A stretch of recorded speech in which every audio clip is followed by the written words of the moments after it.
Ipinahayag ni Ms. Cherry Busilan, isa sa mga kalahok sa 3 araw na pagsasanay ng chicken layer production, na naging kapaki-pakinabang ang programa dahil marami silang natutunan tungkol sa tamang pag-aalaga ng manok. Ang pagsasanay ay bahagi ng suporta sa Sustainable Livelihood Program o SLP ng Agricultural Training Institute Regional Training Center 2 o ATI-RTC2, katuwang ang Department of Social Welfare and Development Sustainable Livelihood Program at Local Government Unit ng Sulana noong Mayo 26 hanggang 28 taong kasalukuyan sa Barangay Furagi, Sulana, Cagayan. Ayon naman kay Ms. Jovelyn Villanueva, malaking tulong ang mga kalamang ibinahagi upang mas mapalalim ang kanilang pag-unawa sa produksyon ng mga paitloging manok na panggalingan ng dagdag na kabuhayan. Samantala, binigyang diin ni Ms. Rose Ann Garcia na natutunan nila ang mga wastong pamamaraan upang mapataas ang egg production at maiwasan ang mga problemang maaaring makaapekto sa kanilang mga alagang manok. Dinaluhan ang pagsasanay ng 25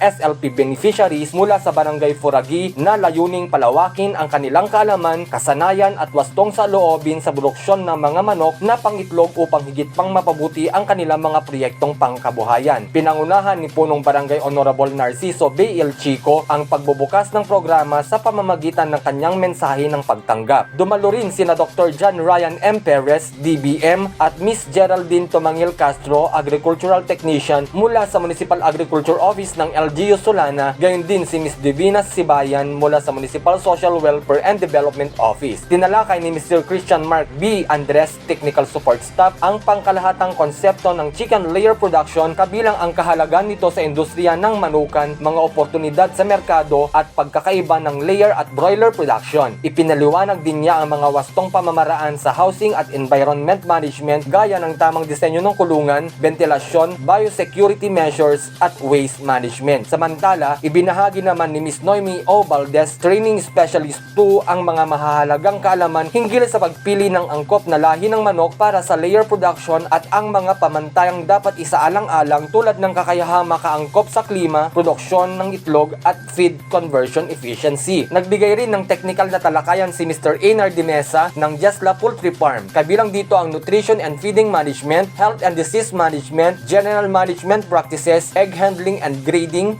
at cost and return analysis. Binigyang diin niya ang kahalagaan ng wastong pagpapakain, pagbabakuna, pagpapanatili ng kalusugan ng mga alagang manok at tamang paghawak ng mga itlog upang matiyak ang mataas na kalidad ng produksyon. Bilang bahagi ng pagsasanay, bumisita sa Jasla Poultry Farm sa City of Ilagan, Isabela, kung saan aktwal na nakilahok ang mga SLP beneficiaries sa feed mixing, pagpapakain, pangongolekta ng itlog at pagsasagawa ng egg sorting. Naging daan ito upang mailapat nila sa praktikal na sitwasyon ang mga kalamang kanilang natutunan mula sa mga lecture sessions. Samantala, nagbigay rin ng mensahe si Junette C. Aduro ng DSWD, habang binigyang din naman ni Ms. Joanne May Z. Bareno, Training Specialist 2, ang kahalagaan ng patuloy na pagpapalakas sa mga proyektong pangkabuhayan ng mga benepisyaryo sa pamamagitan ng mga ganitong capacity building activities. Dagdag pa rito na mahagi ang DARF2 Southern Cagayan Research Center ng hand sprayer sa mga kalahok bilang suporta sa kanilang mga gawaing pang-agrikultura at pangkabuhayan. Sa kanyang closing remark, muling tiniyak ni Punong Barangay Narciso B. El Chico patuloy na suporta ng pamahalang barangay sa mga programa at inisyatibong magpapabuti sa kabuhayan ng kanilang komunidad. Sa pagsasanay na ito, inaasahang higit na mapaunlad ng mga benepisyaryo ang kanilang poultry enterprises, mapataas ang kanilang produksyon at makalikha ng mas matatag na kabuhayan para sa kanilang mga pamilya at makatulong sa kanilang komunidad. Para sa Balitang ATI2, ako si Reggie Morauco lang, Balitang Agri.